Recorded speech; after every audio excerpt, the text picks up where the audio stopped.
Bonjour, moi c'est Claire, je suis ravie de vous retrouver aujourd'hui pour une nouvelle vidéo. Mais avant d'oublier, je vais vous montrer ce que je porte. Donc c'est la robe Chica de la Maison Victor. Donc sa particularité, c'est le col en V et les manches 3/4. Donc c'est pas toujours pratique pour mettre les manteaux, mais j'aime beaucoup. Et elle a également deux poches qui sont prises dans les coutures sur les côtés. J'aime vraiment la porter, elle est hyper agréable dans cette maille. Il me semble que c'était une maille de chez Loli Shop. Vraiment, je l'adore, je la mets pas souvent, mais vraiment j'adore. Pour rappel, vous pouvez me retrouver sur Instagram sous le même pseudo qu'ici, des bobines et des fleurs. Suite à ma dernière vidéo, je vous ai parlé des projets que j'avais en tête. J'en ai cousu quelques-uns, pas tous, hein. Et en plus, j'ai une cousette qui s'est rajoutée parce que j'ai eu un coup de cœur pour un tissu, donc je vais vous montrer tout ça.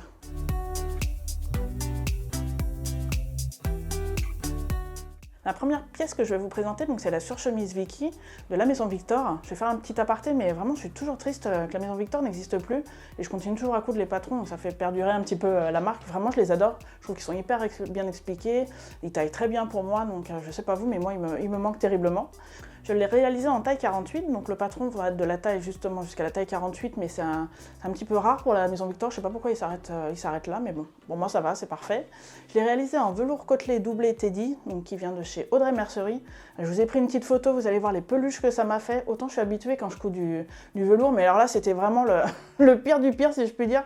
J'en avais partout, j'avais vraiment hâte de terminer cette cousette parce que vraiment je passais autant de temps à coudre qu'à passer l'aspirateur. J'ai utilisé un tout petit peu de doublure polyester donc de chez Dress & Stophen, vous allez voir, pour faire sous les rabats de poche. Et voilà, j'ai ajouté des boutons au niveau de la poitrine, des poches poitrine qu'il n'y a pas normalement dans le patron. Et comme j'avais pas pensé à ça, j'ai retiré deux boutons sur la patte de boutonnage devant. Mais voilà, ça se voit pas, vous portez, ça se passe très bien. Donc je vous montre quand même à quoi ça ressemble. Donc vous voyez, c'est un seul tissu, hein, donc le velours devant, le teddy à l'intérieur. Donc les petits boutons en bois que j'ai trouvé, il me semble que c'est Quartier des Tissus, pardon. La petite doublure pour les poches, les rabats de poche. Voilà, tout s'est très bien passé, hein, dans la couture, pas de souci. J'avais déjà réalisé ce modèle une fois. Donc le petit col. Hop, voilà, elle est vraiment très chaude. Pour vous dire, je ne l'ai pas encore portée parce que pour moi il ne fait pas assez froid. J'espère qu'il va refaire un petit peu froid. Vous avez donc des poignées de manches style chemise, là avec la fente. Les boutons également. Donc vous voyez, sur le devant, j'ai mis deux boutons en moins que j'ai remis là. J'ai mis une belle étiquette que j'avais achetée au coupon de Saint-Pierre, donc c'est la marque Icati. Voilà, sinon j'ai fait aucune modification. Vous avez le dos qui est en deux parties, avec une couture là. Ce sont des coutures, il me semble que c'est des coutures rabattues, parce qu'en fait on surjette qu'un seul côté, qu'on rabat sur l'autre morceau de couture. Donc ça je trouve que l'intérieur est très propre. Voilà, et, elle est plus longue sur l'arrière, mais vous verrez mieux sur les photos portées.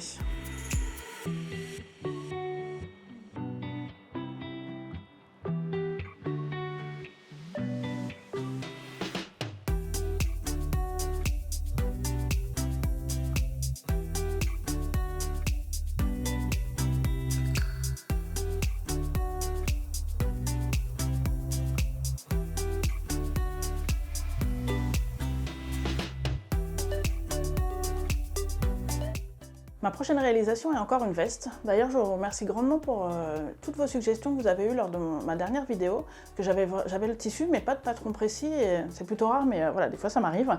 Donc mon choix s'est porté sur la veste unique de Mademoiselle Malabar et de Vinny DIY, pardon.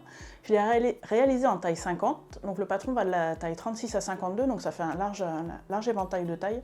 Vraiment, quand je l'ai réalisée, c'est plutôt simple pour une veste, il n'y a pas de doublure, mais avec mon tissu, pas de souci. Et les explications sont très bien faites, et quand je l'ai essayé, vraiment, ça a été un véritable coup de cœur, je trouvais qu'elle tombait parfaitement.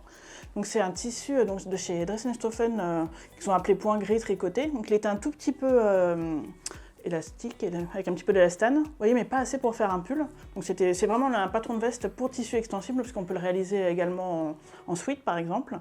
Donc vous avez deux poches plaquées là sur le devant, qui sont assez grandes, parce que je peux mettre toute ma main. Vous avez un col style col tailleur, donc pas de doublure, mais une petite parmenture. Donc moi j'ai fait par endroits quelques points à la main, pour être sûr qu'elle ne... Vous voyez, comme là par exemple, pour être sûr qu'elle ne s'ouvre pas quand je la porte. La longueur des manches, tout était vraiment parfait. Il y a une seule pièce derrière, donc ça va très vite à réaliser. J'ai fait juste la toute petite modification, c'est qu'en bas j'ai fait 2 cm d'ourlet au lieu de 3.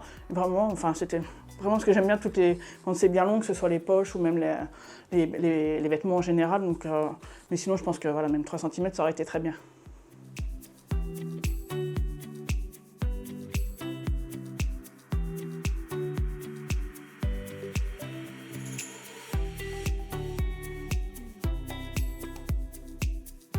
on passe maintenant à ma réalisation qui s'est rajoutée à ma petite liste de projets.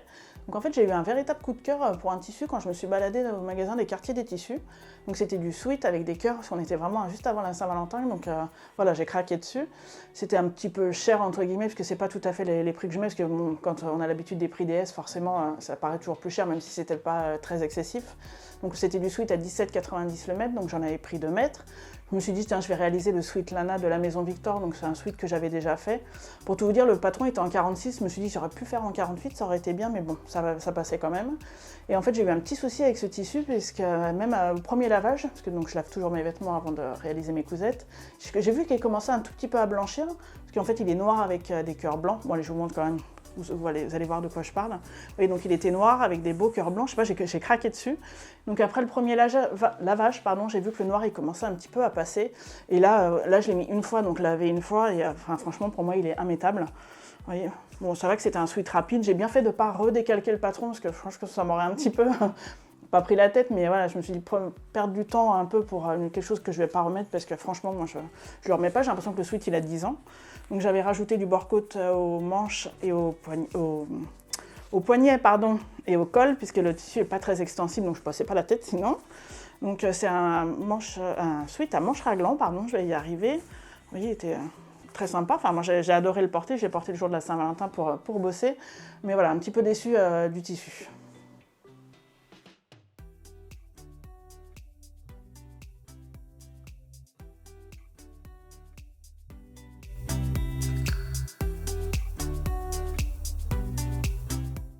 On arrive déjà à la dernière réalisation de cette vidéo, donc c'est une housse de surjeteuse, donc j'ai la surjeteuse de chez Lidl, donc elle était avec une housse en plastique toute simple, et en fait la petite histoire c'est comme je garde le chat d'une copine qui a tendance à grignoter tous les plastiques qui traînent, je me suis dit que c'était l'occasion pour me faire une jolie housse, donc j'ai choisi le tuto que j'ai trouvé sur YouTube de La Cabane à coudre et Sewing Sew, donc c'est hyper bien expliqué puisque vous pouvez faire une housse ou pour la machine à coudre ou pour les surjeteuses, puisqu'elle vous donne toutes les indications pour prendre les cotes en fait, de la machine, qu'elles soient grandes, petites, hautes ou pas.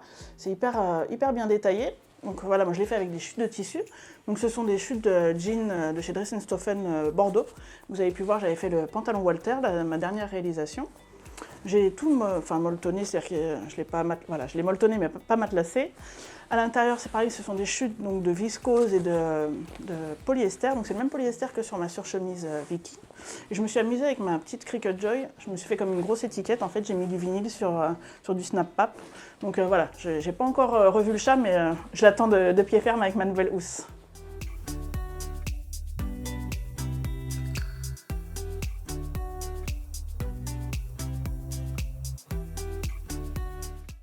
Nous voilà déjà arrivés à la fin de cette vidéo. Donc après tous ces hauts de cousu, j'ai encore quelques projets que je vous avais présentés en tête et aussi quelques jeans puisque comme vous le savez j'adore coudre ça, même si voilà c'est long, c'est minutieux, mais j'ai beaucoup de patience pour faire ça.